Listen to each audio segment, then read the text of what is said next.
दादा काय सांगाल? जोरदार स्वागत होतंय, पहिलाच दौरा आहे आज, जोरदार स्वागत होतंय.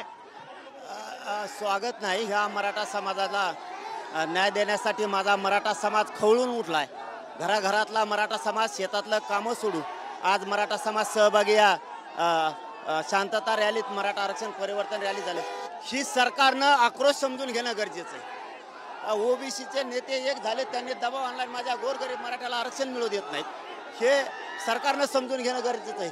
कसा लाखोच्या संख्येनं मराठा समाजाचा आक्रोश खवळून उठलाय हे समजून घेणं गरजेचं. मी ओबीसीतून आरक्षण घेतल्याशिवाय हटू शकत नाही. उद्या ओबीसी सोमवारी ओबीसी नेत्यांची बैठक जी आहे, सर्वपक्षीय नेत्यांची बैठक ओबीसींनी बोलवली आहे. ओबीसी आरक्षणावर चर्चा होणार आहे.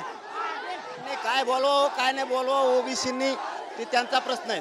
पण आमच्या गोरगरिबांचा अधिकार असलेलं मराठ्यांच्या आरक्षणावर त्यांनी गदा आणू नये. कारण आमचं आरक्षण आम्ही मिळवणार आहेत, नसता याचे परिणाम सरकारला भोगावे लागणार. मोठ्या प्रमाणात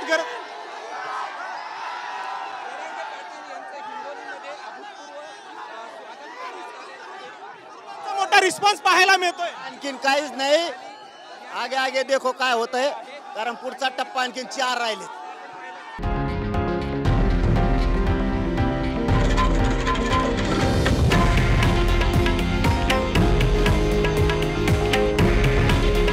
हे आहे देशातील नंबर 1 न्यूज नेटवर्क आणि आपण पाहत आहात TV9 मराठी. काळजी तुमची, हित महाराष्ट्राचं.